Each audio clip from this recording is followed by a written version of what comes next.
Hey, Mike here. I just wanted to let you know that you can listen to Dark Poutine early and ad-free on Amazon Music, included with Prime. You're about to listen to a historical episode of Dark Poutine. After episode 149, you will find Scott is no longer with the show. In an effort to maintain continuity and offer listeners as many episodes as possible, we are leaving the episodes in which he co-hosted intact. Thank you.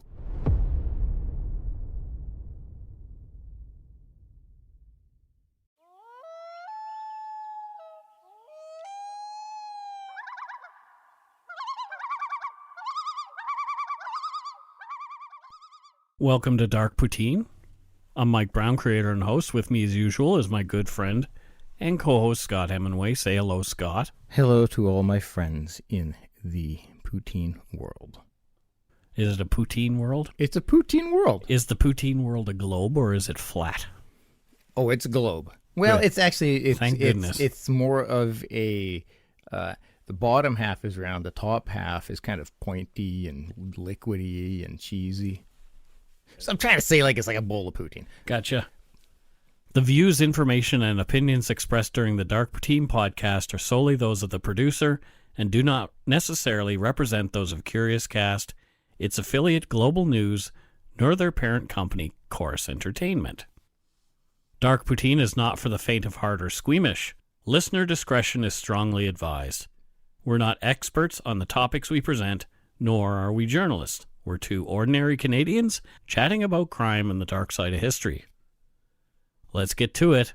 Put on your toque, grab yourself a double-double and a Nanaimo bar. It's time to scarf down some dark poutine. Chomp, chomp, chomp.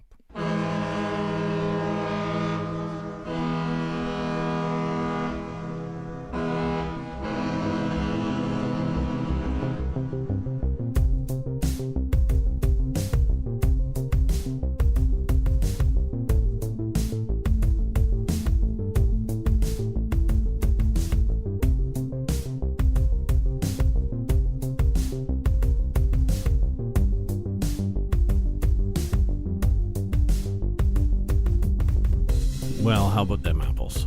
Oh, man. I'd love an apple right now. Granny Smith apple. Yeah, but eating an apple and having a podcast? You think I already have a lot of mouth noises that Yeah. you have to edit out? Yeah. Actually, I was listening to the Ron Burgundy podcast. Yep. His first episode after his trailer is about true crime. Oh, really? It's interesting. Oh, interesting. And he does like 3 cases within 3 minutes. Oh, wow. It must be detailed. The detail is remarkable. Yeah, a minute a case? Woo! Yeah, That's too much time, really. yeah. But he eats an apple at the beginning of his episode, so Seriously, now that an apple's come up, I want a Granny Smith apple. gonna have to do it later. Yeah. This episode takes us back across the country to Orangeville, Ontario, and back in time to the 1990s. Yeah, this is a case I remember. This is the case of David Snow, the Cottage killer. We want to thank Rebecca McNall once again for assisting with research and getting some of our case details for the show. Yeah, thanks, Rebecca. Yeah, this dude is, as we will be learning throughout this episode, screwy. And a creep. Very much. This is the great Surprise. This is exactly the kind of person who gives you the creep. So when you think about, ooh, that guy makes me feel uneasy. Yeah, it's this guy. Orangeville is a quaint little town with an easygoing pace. It's a tourist destination for its antique and artist shops in the historic and picturesque downtown. That sounds like a great place. There are plenty of great restaurants serving a variety of cuisines. Maybe apples? They might have apples there, I'm pretty sure. Granny Smith. The arts and culture scene is growing and vibrant. There's plenty to do outside if that's your thing, with places to hike and stroll like the Island Lake Conservation Area.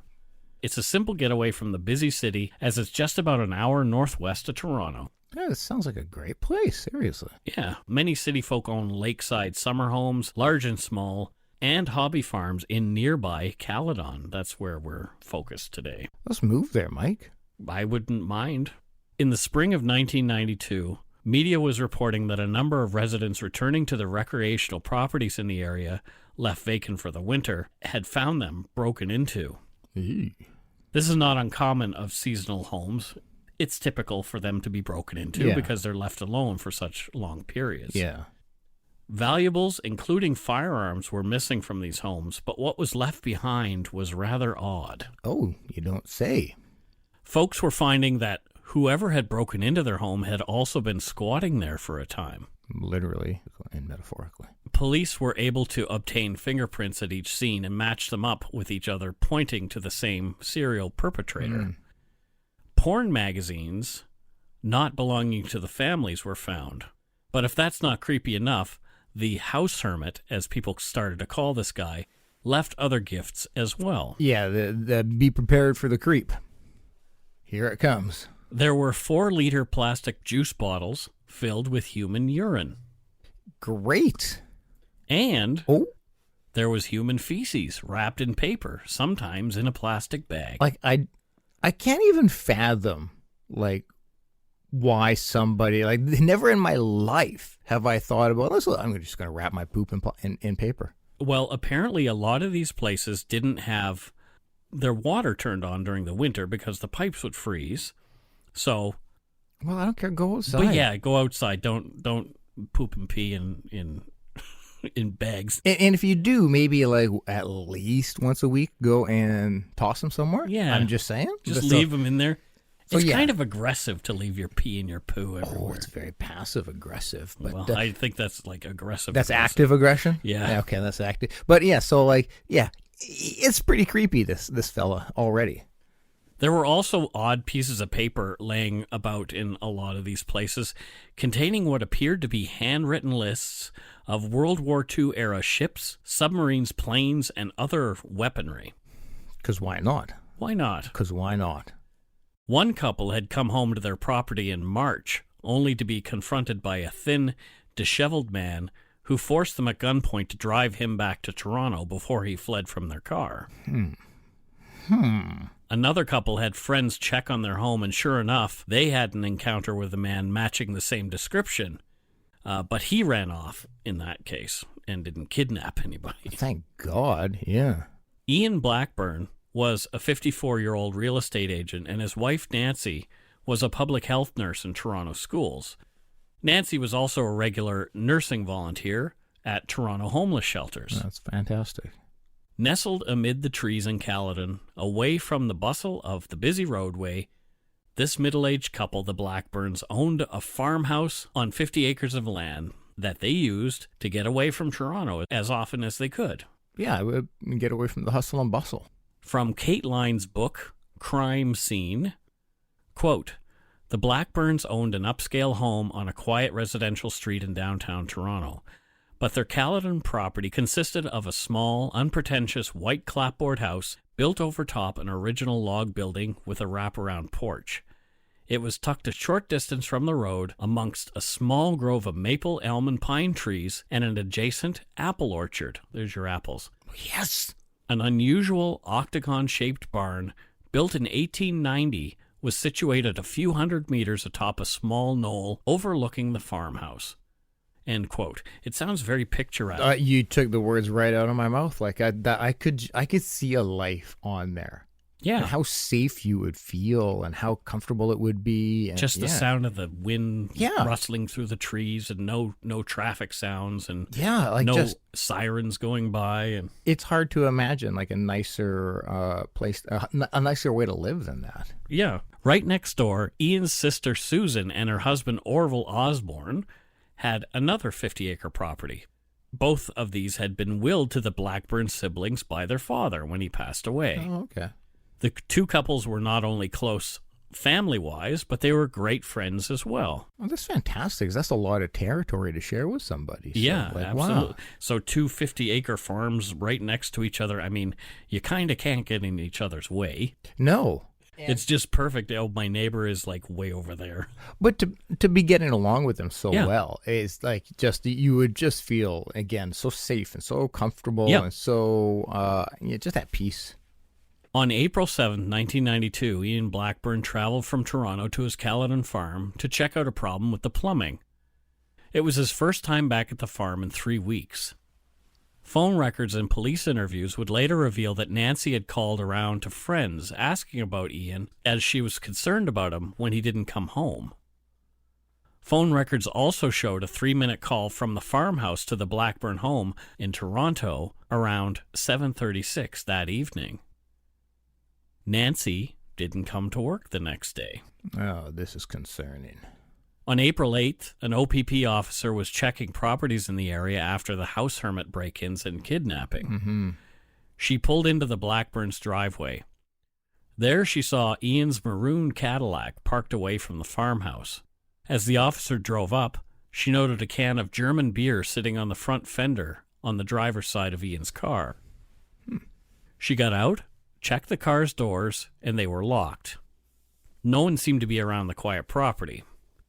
The officer knocked on the farmhouse door 3 times, but there was no answer.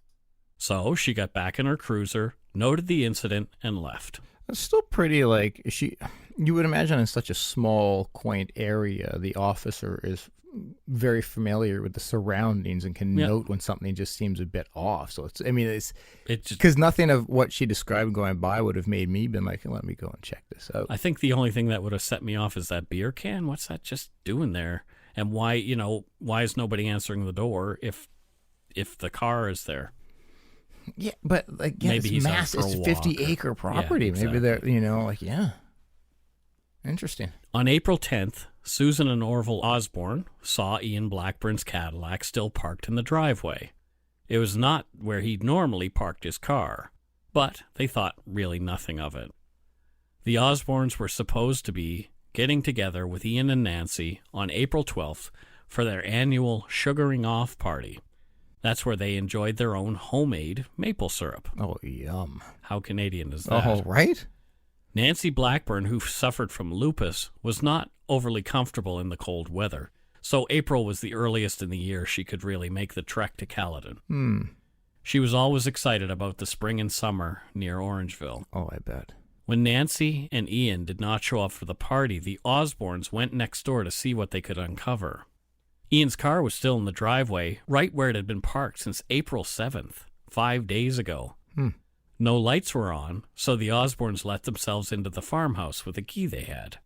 Of course, you trust your family with a key, so... Yeah, for sure. Go check on my place. Yeah, and especially if something's going off on your radar telling you, I feel uneasy, you're going to go in. Yeah. Nobody was home. The heat had not been turned on, and it was cold inside. They noted 2 garment bags on the bed in a downstairs bedroom, but nothing else stood out to them at the time. The Osbornes called the Blackburn home in Toronto and got no answer, and they started to become concerned. Yeah. Why would Ian just leave his car there? That was out of character. Well, and how would they get back to Toronto if the car was there?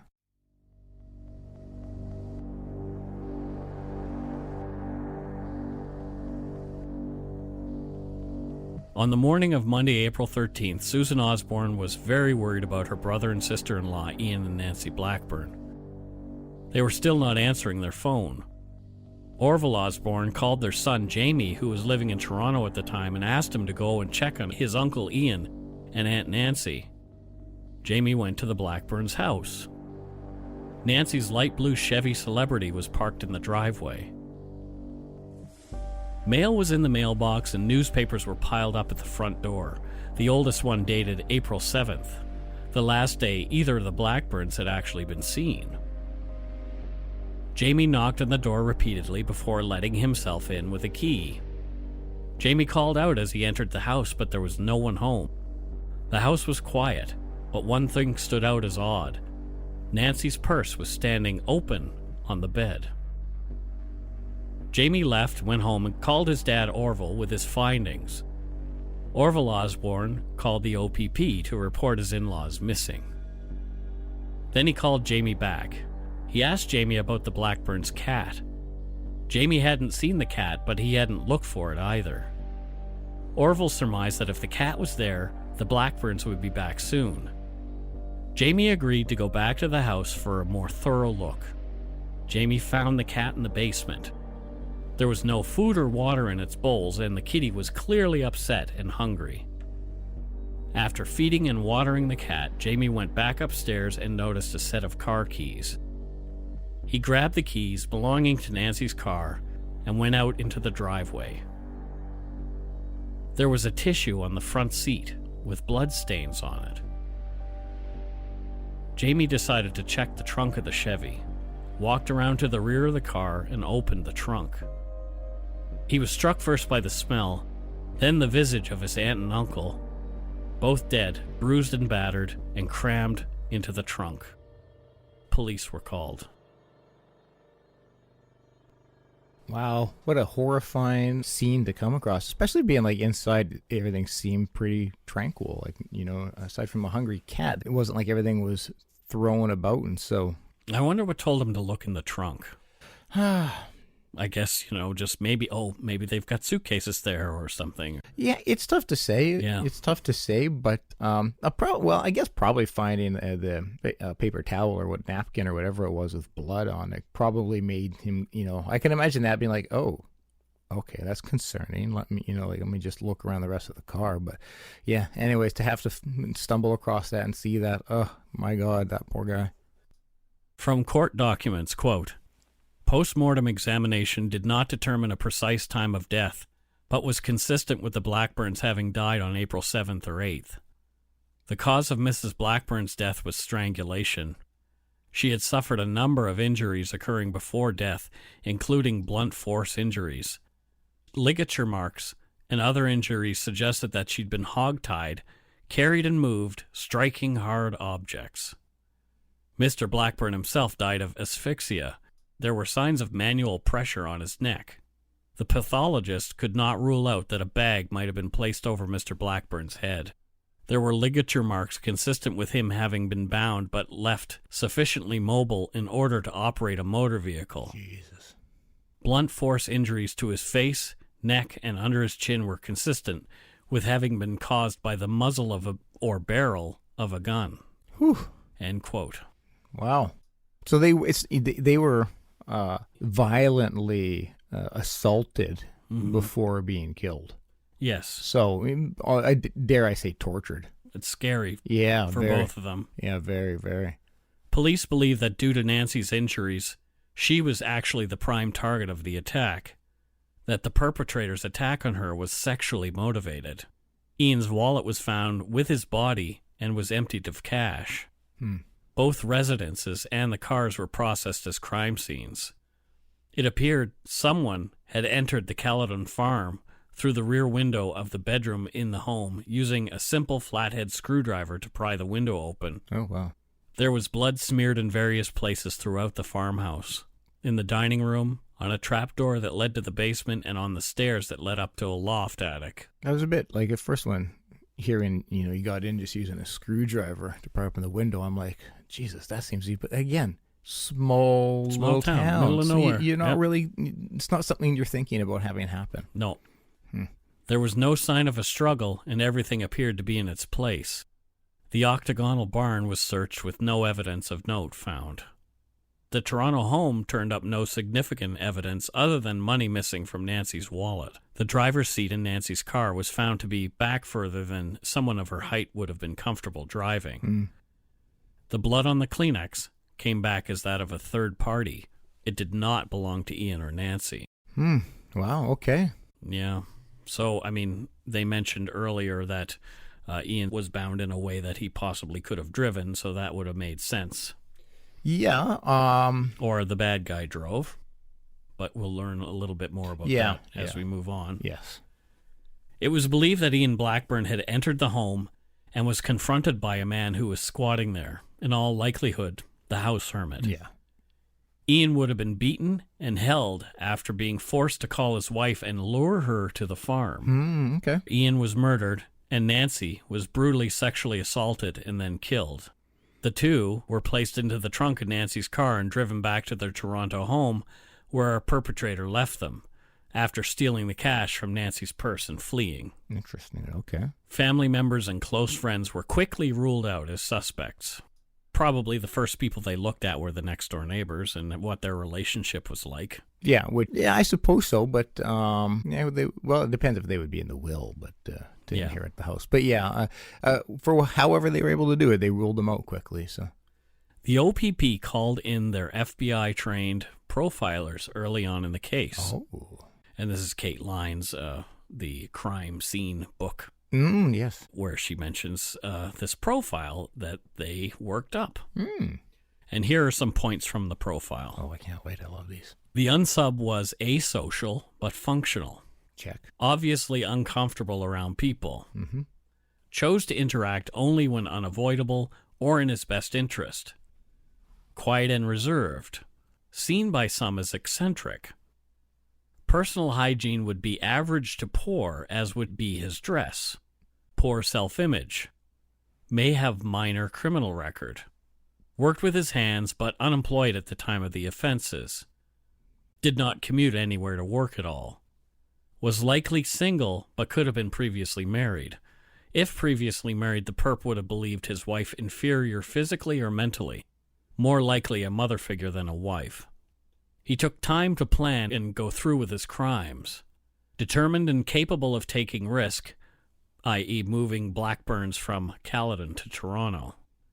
May not have his own car, but if he did, it would be just enough to get from point A to point B. May not even have a driver's license, and sexual sadism was the strongest motivator of the crime. Yeah, so having known already a fair bit about this case, as we go along, we'll be able to go back now and see how accurate the profile is, because I love profiling. It's a fascinating science. Yeah. I quite like to match up the profile to what you eventually learn about the perpetrator. More often than not, it's eerily accurate, so these guys are typically great at what they do. Investigators got a break fairly quickly. Garbage bags were found in a ditch nearby the Blackburn farmhouse. In the bags, a portion of newspaper and food wrappers that had been removed from the Blackburn home. Human feces found wrapped in newspaper and put in plastic bags. Large juice bottles full of human urine. Papers with lists of what appeared to be military equipment in handwriting easily matched to those already found. Yeah, so that'll really quickly give them an indication as to who this is. Yeah, the evidence went a long way to point at the house hermit as the same perpetrator as the kidnapper and now murderer. Because I don't know how many feces, paper wrapping, urine and jug filling criminals there are in that small town. Yeah, but who is this guy? Oh, great question. They had a good description of him. He was thin, had dark hair, around 5'10" to 6 feet tall, disheveled, unshaven, gold-rimmed glasses, rumpled clothing, body odor, bad breath, and bad teeth. Already some similarities to the profile. A news release was created using the OPP profile, a sketch, description of the house hermit, and a photo of the military-like writings that they'd found. Yeah, I think that would probably be, because that's pretty specific and unique thing, so it would be something that's clear to anybody who knows him. Yeah. That's a very specific thing. Local papers and radio and TV ran with the story. Yeah. They play a huge role in helping profilers. Alison Shaw, a local artist in Orangeville, read the profile in the newspaper and her heart sank. The article described a friend of the family, almost to a T. Oh, boy. His name was David Alexander Snow. Allison called the police. All the similarities were too uncanny to ignore. It had to be David Snow. The profile and sketch fit him, and Allison had seen David writing this exact same kind of list. He'd been obsessed by World War II. Yep. Allison was horrified that the man who'd been her husband's business partner, the landlord of her art studio and the owner of Simply Timeless Antiques in Orangeville, could be responsible for a brutal double murder. David had gotten Allison's husband Darris to drive him all over in search of antiques, as he loathed driving himself. Another indicator. He had even babysat for Allison and Darris at times. Oh, jeez. Allison knew 37-year-old David was an eccentric loner, but she felt safe around him. David had mentioned that the loss of his father was the low point of his life, and Allison assumed that his eccentricities may have stemmed from that and other childhood issues that David was unwilling to talk about. Yeah, I don't imagine him being somebody to emote with friends. Apparently his father had died in front of him when he was very young. Oh, wow. Like 10 or 11. Yeah, that would be traumatic. But she kept thinking that David was harmless. Well, typically, I mean, unless you see something or are aware of something and somebody comes across as pleasant, that's what you're going to think. Yep. Allison and her husband Darris had no idea where David Snow was now. He'd vanished some months ago. Their business had kind of fallen apart. Yeah. Some things did click into place for Allison, though. The Shaws had sorted through stuff left behind by Snow in a storage space a while after he'd gone. He owed them money, and the two hoped they'd find some hidden treasures there to offset the cash. What did they find? They didn't find much of value, but they did find hardcore pornography that included painful and violent sex scenes with bondage. Okay. As well, they discovered more writings, like the military writing left behind at the crime scenes. Sadly, unaware of the importance, they had burned these things with the other junk that they'd found. Yeah, at that time, without context, you're just thinking, again, oh, this is just some rambling just shit. Garbage. Yeah. Yep. And probably pretty frustrated and pissed off because he's left them owing money and everything. Yep. So, yeah. David Snow had committed petty property crime before, and his fingerprints were on file. Oh. After Allison turned him in, cops compared those prints to the ones that they'd found at the crime scenes, and sure enough, they matched David Snow. Well, there we go. David Snow had a bungalow in Orangeville at 79 John Street. Police obtained a search warrant and entered looking for more evidence connecting Snow to the crimes and possibly leading to his whereabouts. Yeah. There was junk everywhere in Snow's home, but no sign of him. They found more horrifically violent-themed pornography all over the house and more military writings. Yeah, that profile's, like, so far pretty spot on. It really is. Yeah. The only thing with Snow is, like, he'd never been married. Yeah. He didn't own his own car. He just hated driving. Which she did say it may not even have a driver's license. Yep. Yeah. Oddly, looked as though Snow had been camping out in the attic of his own home. He had a mattress, blankets, radio, lights, and a small cook stove with a frying pan up there. Yeah, very interesting. I almost kind of get the feeling that he's trying to live as a soldier might in World War II. Oh, that's a good, interesting way of looking at it. Yeah. Except for the mattress, because they didn't carry mattresses with them. Yeah. But still trying to, like, small confined space, very minimal. Who knows what was going on? There was clearly this person's cheese was slipping off their cracker, though. Oh, completely. Yeah. And then he was eating it. A massive piece of evidence was found. A briefcase with a photo in it of the Blackburns' distinctive barn. Oh.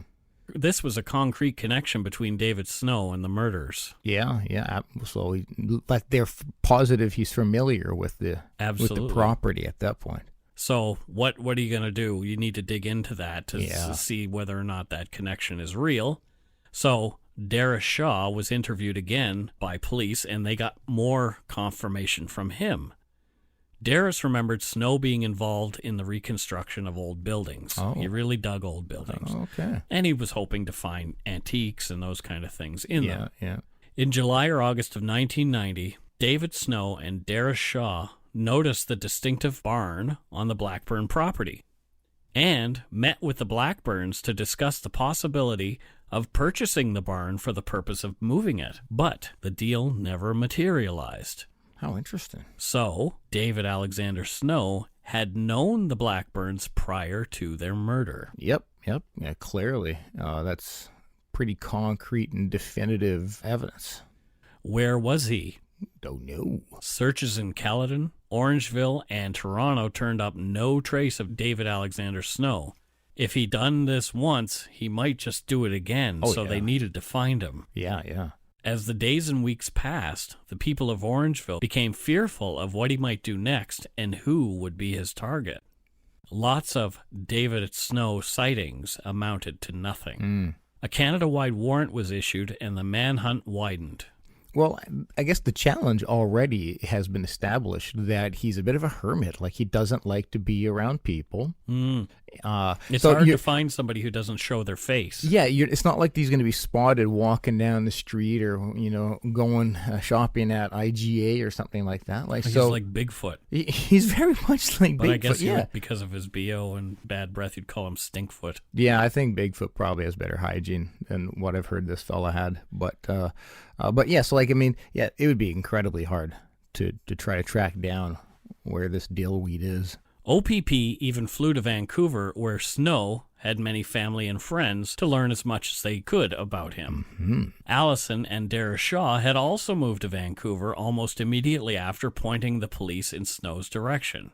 Oh, interesting. Allison and Dara really had nothing new for the police. Yeah, okay. Yeah, but that's interesting that they moved to Vancouver. It was interesting that police were now looking in Vancouver, because this is where the case would take on a much more frenzied pace. Oh, I'd say, yep. And let's take a quick break before we get into this. Phew.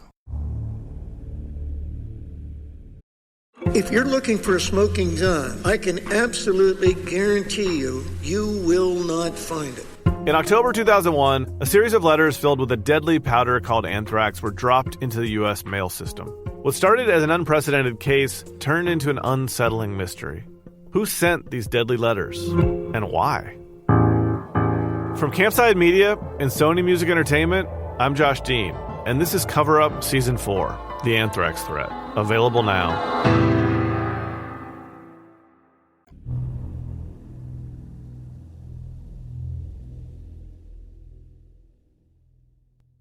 On June 29th, 1992, in the Kitsilano neighborhood of Vancouver on West Broadway, a man in dirty clothes with overpowering body odor entered a clothing store. Which is, by the way, very close to where my mother lived and lives. Due to publication bans and out of respect for the still living victims, we will be using pseudonyms for their names from this point. Great. Speaking to the pretty young store manager, we'll call her Angela, the man claimed he was there to buy something for someone else, but needed to find a bank machine first so he could get some cash. Okay. So she steered him toward the nearest bank machine, and he left. Okay. As Angela was closing the store for the day, the man returned. This time he was waving a pistol, and he forced her into the back room. Shit, that's terrifying. The man made Angela strip naked, gagged her, and bound her wrists tight enough to cause permanent nerve damage. Shit. The man raped Angela with his hand until he was startled by sounds coming from the main store area. He left Angela terrified and alone to go see what he'd heard. Oh, man. Angela, seeing this as possibly her best chance, managed to unlock the back door and fled, naked, still bound and screaming, down the alleyway behind the store. The man fled too. I'm constantly impressed by people like her. Like, that takes a lot of strength. You're already terrified. You're thinking that, what if I get caught and he shoots me? Like, it takes a lot of strength to physically and mentally to flee like she did. So it's just, I'm amazed and so proud of people like her. Just a few days later, in July of 1992, over the course of 9 days, everything would come to a head. On July 3rd, a pretty blonde 21-year-old, we'll call Bonnie, was closing up shop at a photography store in Vancouver. Well, when Bonnie didn't come home that night, her friends and family were worried and over the next few days reported her missing. No one she knew had any idea where she was. She was just gone. Shit. Yeah.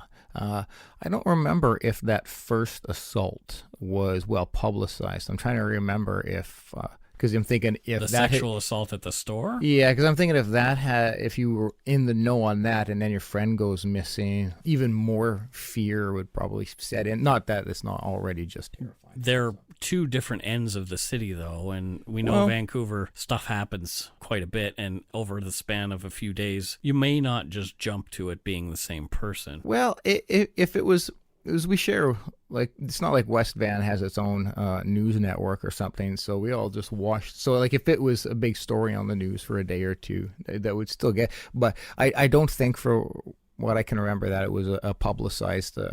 They didn't highly publicize the first event. Mm-hmm. Yeah, I don't remember. I wasn't here at the time. So yeah, it was a couple came of years the next before, year. a couple of years before the Vancouver riots. So, but yes, but so I'm just trying to that would only compound the fear the family and friends must have of this girl. But either way, they're still shitting terrified. On July 11th, 1992, at around 11 a.m., a man walked into the Movieland video store in North Vancouver at the Westview Plaza, and that's just off the number 1 highway. He was waving a handgun. Jeez. The man tied up the male owner of the store with telephone cord in the back, stating he was robbing the store and taking the 19-year-old female clerk, we'll call Carla, hostage. Carla was taken at gunpoint to her car, a 1975 Volkswagen Beetle, and ordered to drive eastward on the highway, on highway number 1, taking the exit toward Mount Seymour, where the man had his campsite. Which, I mean, is a really beautiful area. The North Shore, Mount Seymour. We had a place down off Mount Seymour Parkway. Yeah, it's pretty much you're almost living in a rainforest there. It's quite beautiful. In the meantime, the owner of the video store had freed himself and called police. North Vancouver RCMP spread out and began looking for Carla's car, which they hoped would lead to her safe return and the capture of her abductor. That's a pretty distinct car. We're talking the early 90s, so a 1975 Beetle would stand out. Yeah, for sure. Yep. As the cops scoured the area, Carla had now met Bonnie, the missing 21-year-old photography store clerk at the brutal gunman's camp in the woods. Wow. Bonnie had been tied naked to a tree and was exhausted from having been violently sexually assaulted over the previous 8 days and nights, at least 4 or 5 times a day. Holy shit. The man wanted to move camp and force both girls back into the Volkswagen, telling Carla to drive them further up Mount Seymour Road and onto the more secluded Indian River Road. Cops knew they had to act quickly and began thinking on their feet about where a bad guy could take a woman that was out of the way. Mm-hmm. Yeah, I'm imagining Carla in that moment where she meets Bonnie and think wow, there's another girl here, and then wanting to move further into the woods, thinking oh, geez. What's going to happen? Yeah. Oh. 2 RCMP constables settled on Indian River Road near the base of Mount Seymour. It was the most secluded spot that they could think of. Wow. They pulled up, finding the 75 Volkswagen belonging to Carla empty. Wow. It's just amazing how quickly those officers that popped into their head to go check this area. Wow. They were looking into the windows of the car when they heard a woman screaming in the forest. Holy shit. Drawing their weapons and calling out to the woman, she led them to her and her perpetrator's campsite, using her voice. Yeah. Screaming, "I'm over here." Oh. The RCMP officers found 19-year-old Carla now naked and tied to a tree. More cries came from further into the forest, and police searching found Bonnie, the 21-year-old photography store clerk who'd been missing for 8 days. She was fully clothed at this point, but badly beaten up and clearly traumatized. The odds of them being alive are rare in these kind of kidnapping situations. So the fact that they're both alive, what? Well, it clearly wasn't done with them yet. Oh, for sure. But, I mean, finding them alive, the trauma, these poor girls. Oh. The perpetrator, yet unknown to the North Van RCMP, is nowhere in sight. He'd given them the slip. The manhunt was on. More than 40 RCMP officers using infrared scanning devices and helicopters were scouring the woods in North Vancouver. They'd have to know. He's got to be pretty close. Because, I mean, the girls are still alive and talking. So they can tell him. They can tell the officers, yeah, he was here an hour ago. No, it was 8 hours. So it could really help give them an idea of how far could he have made it on foot during certain... Well, he made it really far on foot. Yeah, which is quite amazing. It is and it isn't. We'll get into why I think it's not. Oh, cool. A crumpled train ticket from Toronto from April 8th, 1992 was found in the Volkswagen. A very interesting time. Yeah, so the day after the Blackburn murders. Yep. Weapons matching those stolen from one of the Caledon burglaries were found at the campsite. Mm-hmm. Ian Blackburn's camera and camera equipment were also found at the site. Oh, okay. And these, they believe, later figured out that were stolen from Ian Blackburn's home. Yeah, okay. It's terrifying knowing what those cameras were going to be used for. or were. Also found was a list with women's names on it. Yeah, I can remember the list. It was fairly well talked about at that time, but I can remember it well because one of my mom's friends' name was on that list, and so I can remember my mom like just talking. So to me who was your mom's friend to this guy? I can't remember. I think it was just like how he had found these other girls, where it was just you could tell he probably had been stalking them a bit. Mm-hmm. And so I think he probably just saw her because she probably would have been in the Kitsilano area. And so, because that's where my mom lives. And so he probably just stumbled across her working in some store and started keeping track of her. Oh, man, that's creepy. But I'm not too sure. I'll have to ask my mom, get more clarity on it. I wish you would have asked her before the show. Yeah, I did. She said she'll look into it. And I'm just like my family. The next day, off Capilano Road, the alarm was sounding at Bridge House Restaurant in the wee hours of the morning. An intercon mobile security guard attended to find a man leaning over a woman who had a plastic bag over her head. Holy shit. The man was twisting a wire from a plant hanger tighter and tighter around her neck. Jesus Christ. The man tried to bolt, but was tackled by the guard, who bludgeoned him with his Maglite flashlight until cops arrived. Yes. The woman was the 53-year-old manager of the Bridge House restaurant, who'd been surprised by the gun-wielding dirtbag and brutally sexually assaulted on the property. She was moments from death when the security guard arrived on the scene. She's like, so just imagine, like, he's clearly aware that he's being pursued. Instead of just trying to flee, like, he's so screwed, he's so fucked that he's like, instead of running, I'm gonna do another assault. Yeah. Like what? Like wow. Yep. Cops took David Alexander Snow into custody, ending North Vancouver's largest ever manhunt. Wow. And Carol, my wife, used to work with differently abled folks off Capilano Road in a group home. Okay. And this was a couple of years after this. But the rumor was at that group home that Snow had been in the backyard of the group home at one point during his run from police. Oh, jeez. Yeah. Oh. If he had been in North Vancouver's woods for a few months, he'd surely have found the Baden-Powell Trail. And that leads from Deep Cove in the east across the mountainous top of North Van all the way to Lions Bay. Okay. So there's a huge network of trails up there that are all really, really well marked. They even say where they go as far as they go. So I think that's how he was getting around, just using the trails. Yeah, makes total sense. Because, I mean, that's one of the beautiful things and the highlights of living up there are all of the trails people can go hike for walks after work, for a hike. And there's even like a lot of bike trails for a lot, like it's an amazing place. Lots of mountain biking. Yeah, so there's a lot of trails. And so that's a really good call. I know that area really well because I used to, when I was able to run and not waddle, I used to run segments of that trail when I lived in North Vancouver from 1993 to 1999. Shit, so pretty close after. Yeah. After all this, Yep. wow. Yep. Wow. After his arrest, and while in pretrial, Snow confessed to a fellow inmate that he had killed an older couple for antiques and money. Wow. Snow said that he had sexually assaulted and strangled a woman in Ontario and that he had killed her husband by placing a plastic bag over his head. Kind of like what he was just caught for. Yep, and also what it was assumed in Ian Blackburn's autopsy. Yeah. Snow also told this inmate, who is only referred to as FM in court documents, that watching a person's expression when they were being choked turned him on. Oh, my God.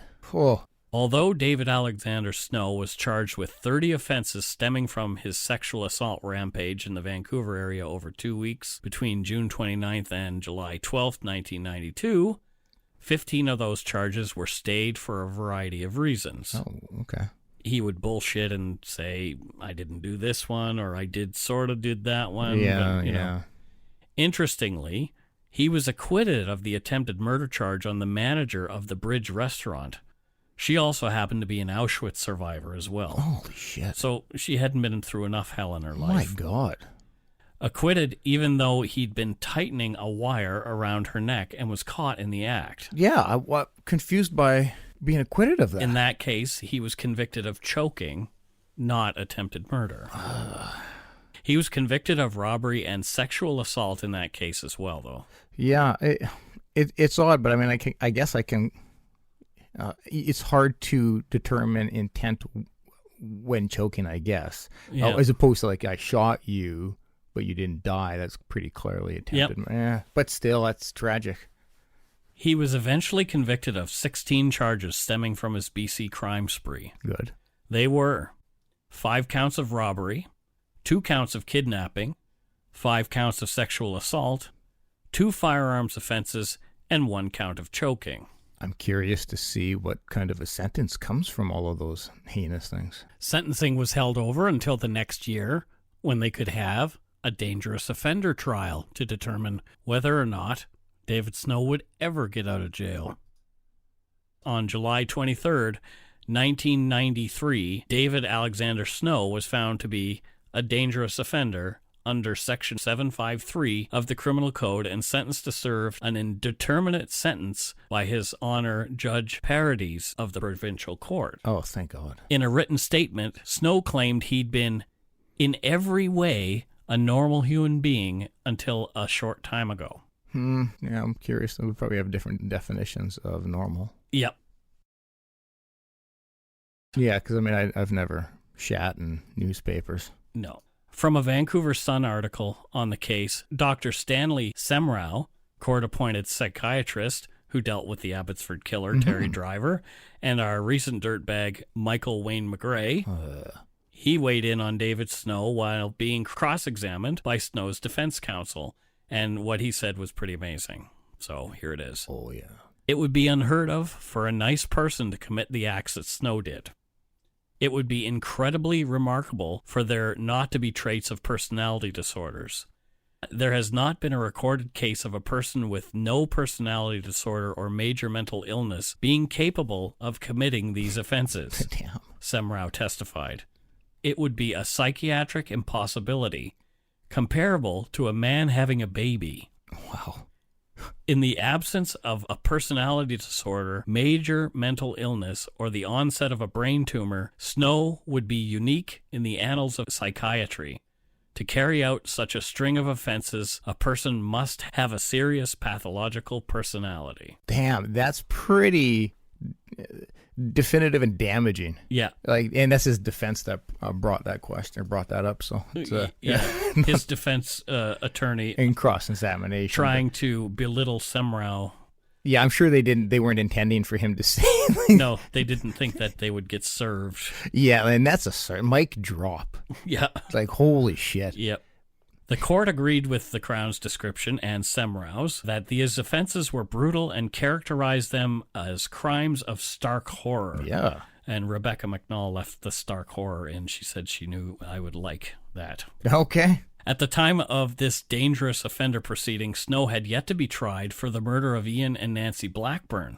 Still, the judge found that Snow was a dangerous offender based on 4 sections of the dangerous offender criteria found in the Criminal Code. 1. That a pattern of repetitive behavior has been demonstrated under Section 753A(I). 2. That a pattern of persistent aggressive behavior within 753A(II) has been demonstrated.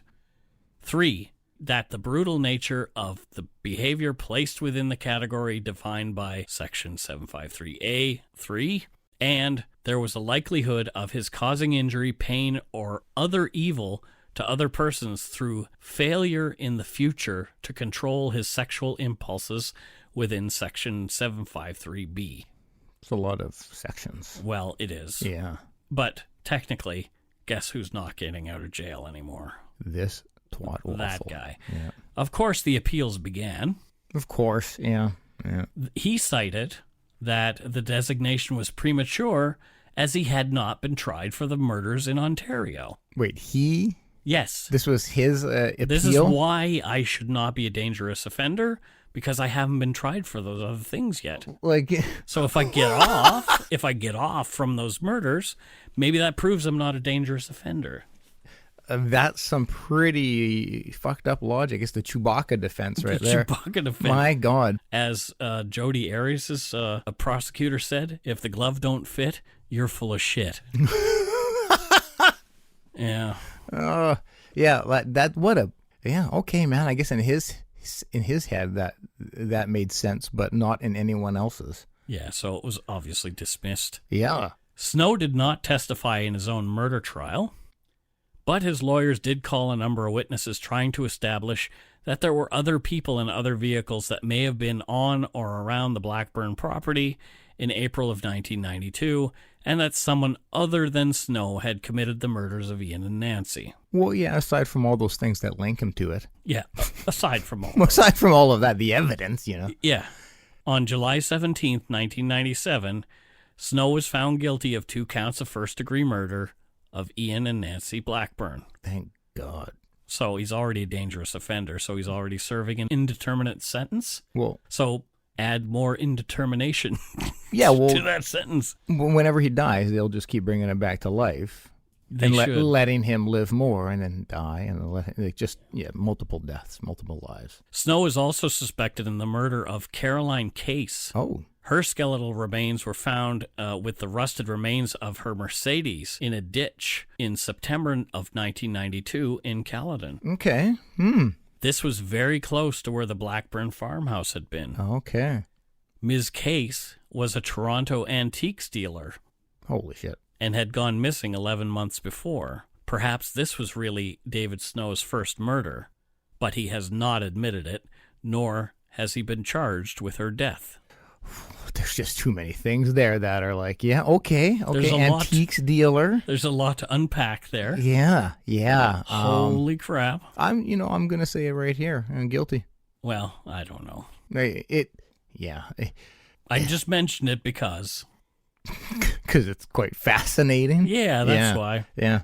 Jeez. David Alexander Snow is also suspected in some other Ontario cold cases, and who knows, with DNA technology improving the way it has, he may have some more court time in his future. Yeah, I wouldn't be surprised if he does have some previous crimes. Yeah. Some serious crimes. Yeah, for sure. Yeah. So that, friends, is the case of David Alexander Snow. Yeah. Serial killer. Yep. And wackadoo who ran across the country and did some crazy shit here in Vancouver, too. Yeah, it's another one of those cases that at the time, because I remember it was very, very well publicized, but then just falls off everybody's radar and nobody really is aware of it or talks about it. And so it's, again, another like... Canada is interesting that way. Yeah. We tend to forget these things. And some people don't like us bringing them up. Really, eh? Yeah. I mean, we've seen it on Twitter a few times very recently. Yeah. People don't appreciate us bringing this up again.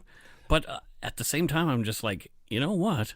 Why are we not talking about these things? Burying your head in the sand never fixes anything. No. Is it good to glorify any of these things and sensationalize them? No. But is it important that we talk about it so that we don't think we're just living in some crimeless utopia? Like, we have to be aware of what's happening in our world. It's amazing that some people actually think, oh, Canada is like, nothing ever bad has happened there. And that's kind of misleading. It's not only misleading, it's kind of the reason why I wanted to do this podcast specifically. Yeah, I mean, I will take the stand that we are one of the most amazing and probably safer places to live. But no, you can't. When you think of Canada, you can't think of us just all like prancing around and riding. Scott prances. Yeah, riding our moose. Yeah, or dog team. What would the plural of moose be? Plooses? Mooses? Meese. Riding our because goose is geese. Yeah, we were riding our meese around. I smoked some dope one time, and that was the most intelligent thing that I could come up with. If goose are geese, our moose meese? Our moose meese. Yeah, I'm going to say yeah. I'm sure we'll be corrected, but I'm going to go with meese. But yeah, there's some pretty terrible shit that happens here. We're not immune to violence. So we're going to go somewhere else to look at the violence there, which is the U.S. That's right. And where in the U.S.? We're going to CrimeCon on June 7th to 9th. Yes. In New Orleans, Louisiana. I am so excited. I am really excited, too. Like, what an amazing place. I love character. That's what, in my photography and anything in life, I love character. And there's a lot there. Oh, my God, Especially because the Acadians from Nova Scotia moved down there when they were kicked out by the English and settled that place, and so there's a lot of French influence. I mean, there's the French Quarter, but a lot of French influence in the architecture and the food, and all that kind of stuff. So I'm really looking forward to some good Southern hospitality, and I know we're going to have a great time down there. Yeah, I'm so stoked. I had a fantastic time in Nashville when I went last year, and so this will be my second CrimeCon and Scott's first. Woo! But we are both really, really looking forward to it. Oh, yeah. We'll be on Podcast Row with some of our favorite true crime podcasts like Generation Y, Minds of Madness, Trace Evidence, Trail Went Cold, Criminology, True Crime All the Time. My goodness, they just, Once Upon a Crime, they just go on and on and on. There's a lot of folks going to be there. And we're up there with them, Mike. Yeah. Our little podcast. Our little dinky little podcast. We're right going to be up there with them. It's pretty mind-blowing. So if you plan on going and you haven't purchased tickets, please use our code Poutine19 for 10% off your ticket purchase. And the more people who use our code, the more chance we have of getting some perks ourselves, like our hotel expenses covered and even flights if we do really well. These things are out of pocket for us right now, so it'll help us out a lot. And these pockets are pretty shallow. Well, because they're mine. Yeah. Just why don't you just sew bigger pockets into your pants? I should put bigger pockets in my pants. Problem solved.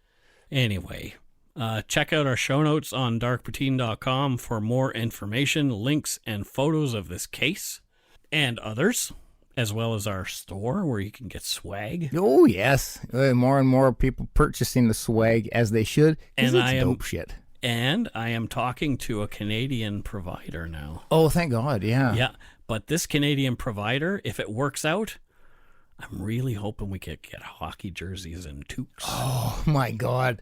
That would be epic. Epic. Yes. Like perfect swag. Yeah, so I'm working on it, folks. Bear with us. Before we go, we want to give some shout-outs to our Patreon patrons.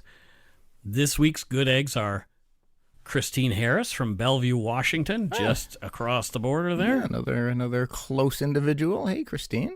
Natalie Grosso from St. Louis, Missouri, also home of John Hamm from Madman fame. I love him. Yeah, that's where he grew up. Hi, Natalie. Backtracks.fm in Austin, Texas. Wait a minute. They are a prime minister. They supported us. That's awesome. Thanks, Backtracks. Stacy. Yep. Just Stacy. You know what? Her mom has got it going on. Stacy's mom. Yeah, apparently. Yeah. Well, and that's a good thing. But where's she from? Stacy, question mark, is from, okay, you're going to have to edit out this delay. I'm not going to edit anything. Oh, my dear God. No, because I'm so, like, I know the place. I love the place, but it's so hard to pronounce. What state is it in? It's in the state of...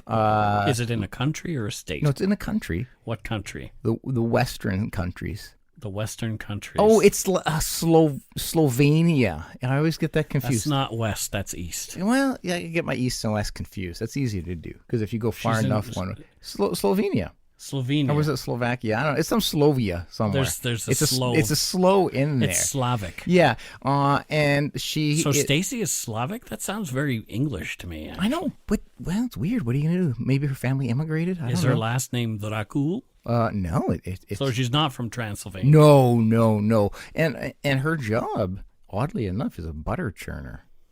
Who knew that those were still a thing? I kind of like to watch people churn butter. It's pretty neat to watch, but you would think with all the technology out there nowadays, we don't need to butter churn. But because it's such a custom and unique market, boy, it's profitable. She's making a killing churning butter up there in Slovenia or Slovakia, some of the Slovias.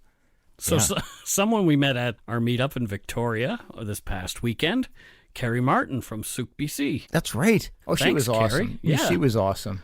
we had our picture taken with her. We did, and she does some cool artwork herself. Another Nova Scotian, Kirby Raycraft from Eastern Passage, Nova Scotia. Oh, hey, Kirby. Guts Thank to you. love me those Blue Nosers. Every time I see really a Blue do. Noser's name pop up, I gotta say it. You really do. Well, because. Melissa Lovell from San Diego, California. Oh, hey, Melissa. And wasn't Ron Burgundy from San Diego? Yeah, he was. And what did he say San Diego stood for, Scott? Oh, dear God, I can't remember. Nobody please be offended. I'm just quoting. He said it was a whale's vagina. Oh. But if you're a whale, that's like a hot thing. I guess so. Yeah, whales would be like, ooh, yeah, check out that whale vagina. I do believe it means Saint Diego, but... Let's go with whale vagina. Rachel Policel. Yep. I'm not sure where she's from, but I do think... You do. No, not often, but you do. I do think that there may be some relationship Oh. to Rio de Janeiro there. I'm just saying. Oh, yes. Oh, that. I'm Is it just that saying. Rachel Pozo? Yeah, it could be. Yeah, it's such a beautiful place, Rio de Janeiro. Yeah. All the times I haven't been there, I've loved it. It was great. What do you think she does there? I think she's a mixed martial arts fighter. Oh, my God. That's why her name is so familiar. Yes. Yeah. She took Spider out. She did. She broke his other leg. Which, please, Anderson Silva is like my favorite mixed martial artist ever. Like that was. Stop breaking his legs. Yeah, Rachel. I mean, it's just like, please. Unacceptable. Go after some other people. Like, go take out Lou Rockhold or something. Him and his smug face. But leave Anderson Silva alone. He's done so much for the sport. Carrie Payton from Yucaipa, California. Oh, hey, Carrie. Thank you, Carrie. Thank you. Emma Doyle from Edinburgh, Scotland. Hey, it's my homeland. I'm named after it, and or actually, Scotland was named after me. Oh, my grandmother was Scottish. Yeah, I'm trying to remember where She used to say, "Oh, look in me purse. The bunny came.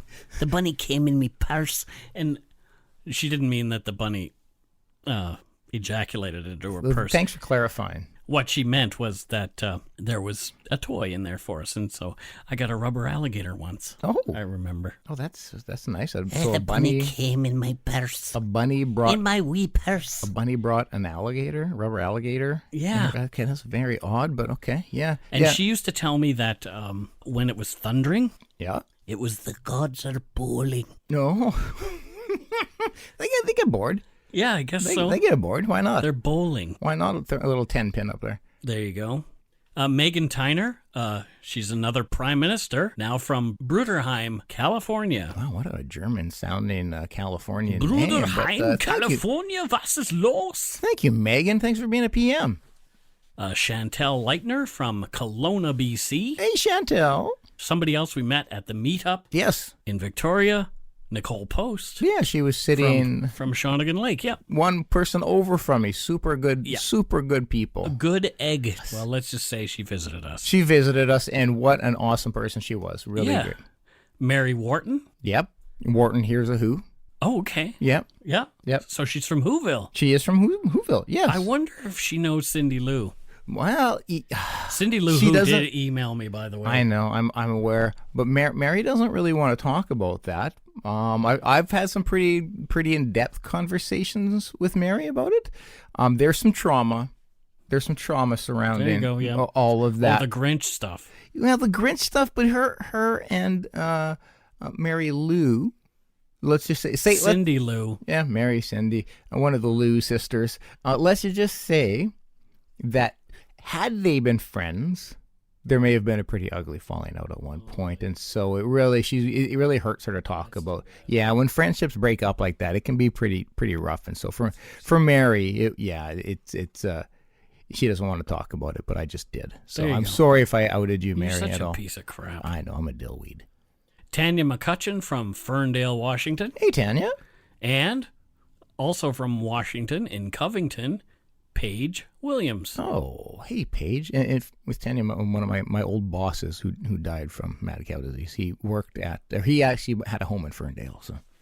He died from Creutzfeldt-Jakob disease. Yes, he did. That is a very scary thing. I've seen that happen. It's not pleasant. It was a pretty bizarre situation. It's rare. It's for another day. Thank you so much for our patrons, past and present, for your pledges. We really appreciate your support of the show. Yes, we mentioned that swag is coming over the next couple of weeks. Woo-woo! If you want to help or support the show, you can do so at patreon.com/darkpoutine. Or for one-time support, you can send us some donut money via PayPal at our email address, darkpoutine@gmail.com. Now, Mike, is it via or via?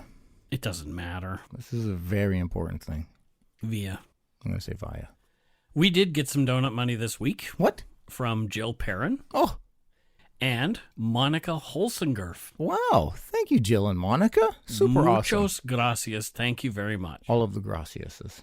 If you don't already, it would mean a lot to us if you subscribe to the show. You can easily find us on iTunes Podcast, Google Play, Stitcher, TuneIn, Spotify, or wherever you get your on-demand audio, or wherever you're listening to us. How about that? I like that. Please give us a follow or a like on Facebook, Twitter, and Instagram. Just search for Dark Poutine. Yes, do it. Join us in the Yard. We're just about at 3,000 people, which is mind-boggling. Insane. It's full of good eggs who call themselves Yumberjacks or Yumberyaks. Again, if you're overly sensitive about things, maybe not joining a podcast group about murder and where we have some fun. We have some fun, and sometimes it's not to everybody's liking. It may not be politically correct sometimes. And we will absolutely, if you let us know about it, we'll absolutely look into it. But, it's all in good fun, and it's such an amazing, if you find wonderful... yourself offended a lot, yes, best not to come in there. Shit, I better get out of it. Exactly. I cry a lot because of it. So there you go. That's it for this week. All I got to say is don't forget to be a good egg and not a bad apple. Bye-bye, everybody. Guten Tag, night childrens. Murderpedia.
I said to my parents, don't trust her. They wouldn't listen. Every family has a secret. Joy Delaney, mother of 4, has gone missing. From the author of Big Little Lies comes a chilling new mystery to W. You are an emotional chaos sinkhole, Amy, and I'm sick of it! Starring Annette Bening. Nobody can break your heart like your own children. And Sam Neill. She will come back. Here we go. Strap in.